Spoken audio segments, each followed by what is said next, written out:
congresista Henry Cucalón, representante de la provincia de Guayas por el Partido Social Cristiano, Madera de Guerrero. Señoras y señores legisladores, compañeros todos, señora vicepresidenta, encargada de presidir la sesión, estamos al frente de un proyecto de ley que debió nacer fruto del diálogo tripartito entre el gobierno, los trabajadores y los empresarios. Pero eso era mucho pedir. Tal cual nos han tenido acostumbrados, hubo una imposición al respecto. Prevaleció el carácter de imposición acerca de este proyecto de ley. Pero le han dado un nombre: Ley de Justicia Laboral y de Reconocimiento de Trabajo del Hogar. Pero ¿de qué justicia podemos hablar cuando estamos en un estado donde los ciudadanos no están en pie de igualdad ante la ley y donde la riqueza se decide en los pasillos del poder? Por lo cual el resultado es invariablemente la desdicha en conjunto de la sociedad.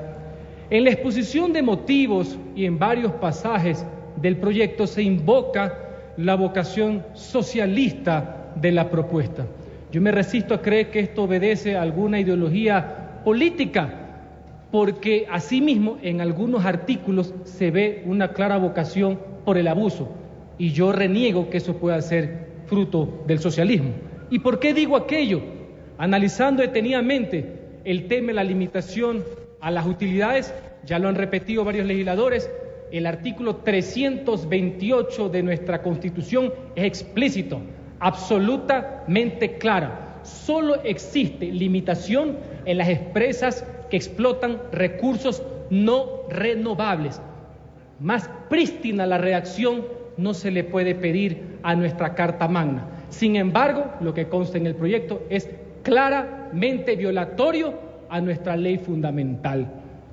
Se ha demostrado que con tal de conseguir los objetivos no importa mutilar ni el texto ni el espíritu de lo consagrado en Montecristi, cuando se trata de meter la mano a los bolsillos de los ecuatorianos y de esta manera ultrajar los derechos. Las utilidades son sinónimo de esfuerzo, son el producto de la eficiencia, son una ganancia legal y legítima, representan una conquista laboral y un reconocimiento al trabajo productivo. Lo que hacen los trabajadores, ese apoyo incansable que ve de una u otra manera recompensado ese sacrificio a través justamente de esta recompensa por su desempeño. Ahora se va a contrariar nuestra ley fundamental para atentar contra los derechos de los trabajadores, que como bien se ha señalado son intangibles, y esta vez se lo hace con propuestas absolutamente regresivas. Se rememora viejas legislaciones propias de las dictaduras en la década de los 70, bajo el concepto y falsas premisas de que como se pagan bajos salarios, esta es la manera de forzar de forma dirigista a que vía utilidades exista ahora esta compensación que antes existía, por ejemplo, a nivel del SECAP y ahora se quiere ver a nivel del Seguro Social. Esta fue una medida destinada al fracaso, tanto así que en el año 1995, a través de una reforma, se respetó el derecho de los trabajadores y se le dejó tal y como está legislado y redactado en la actualidad, sin perjuicio del intento en el año 2000 de la famosa ley Trole 2, de que también se quiso limitar, y como no pudo ser de otra manera, el Tribunal Constitucional de la época declaró su inconstitucionalidad de la referida pretensión. En el proyecto he encontrado argumentos realmente aberrantes, porque no puede ser de otra manera, inclusive señalados por algunos que dijeron hace algunos meses que iban a respetar los derechos de los trabajadores consignados en la Constitución. Son los mismos que han firmado el informe. Se habla de que solo son 16.870 privilegiados, que son un grupo minúsculo de menos del 1% de la población económicamente activa. Así sea uno, se están violentando sus derechos. Esos derechos que están protegidos por nuestra Constitución y que nosotros tenemos la obligación legal y moral de salvaguardar y asimismo también proteger. Se quiere justificar aduciendo que hay que ser solidarios y se debe garantizar la universalización de la seguridad social. Pero esta es una obligación que tiene el Estado, que debe cubrirlo con los ingresos, sí, que vienen de los ciudadanos de forma general, de las formas impositivas, y no con dedicatoria y discriminaciones expresas, y peor, etiquetando actividades económicas. Un derecho, la consecución de un derecho no se puede conseguir violentando otro derecho. Eso no tiene sentido, eso es una arbitrariedad plena. La mejor forma de solidaridad en pleno siglo XXI es la redistribución del espíritu emprendedor, capaz de crear riqueza y empleo, y al mismo tiempo comprender la verdadera dimensión social de ese empeño. Hay que promover un cambio de mentalidad de ciertas élites políticas inmovilistas que siguen sin ver que la generación de riqueza y la generación de empleo son indisolubles. En ese sentido, existen algunos iluminados perdidos por ahí que sostienen que los trabajadores, los empleadores y las empresas no son lo mismo, que los empleadores no tienen nada que ver, ni los empleados nada que ver defendiendo las causas de una empresa, las causas de unos empleadores. No hay nada más absurdo. La prosperidad de ambos no es excluyente. El capital y el trabajo son elementos complementarios de la producción. Es por esto que para hablar de empleo hay que hablar de empleadores. Y esto no tiene que ver ni con izquierdas ni con derechas. Es un tema de sentido común.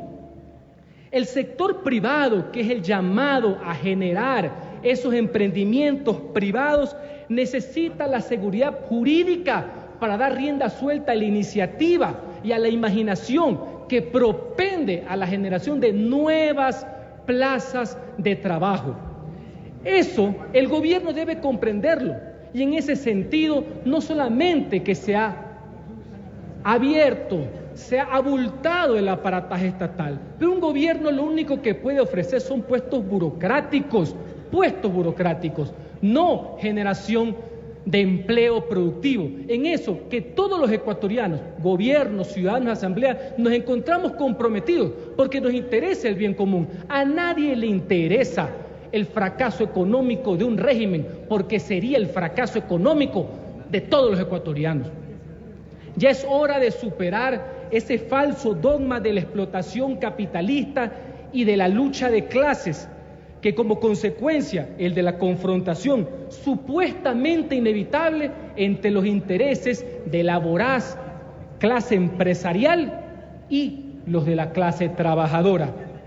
Decía José Martí, el derecho del obrero no puede ser nunca el odio al capital, es la armonía, es la conciliación, es el acercamiento común de lo uno y de lo otro. En lo que se refiere a imponer brechas salariales en el sector privado, aparte de ser abiertamente atentatorio contra la libertad de contratación que se encuentra establecida en la Constitución, en el fondo lo que va a generar es un impacto negativo. No va a haber inversión en ese sentido, porque se menoscaba, se limita al empresario privado, justamente que tiene que generar esa fuente de empleo. Lo que tenemos que hacer todos, gobierno incluido, es garantizar, y para eso es el Estado regulador, que la igualdad de oportunidades también se vea reflejada en la empresa privada, y que ese empleado que recibe lo de ley, sí, tenga las mismas facultades, posibilidades, si encuentra el sacrificio, el emprendimiento y la capacidad de tener su propia empresa y, ¿por qué no?, de ser gerente de la cual él trabaja.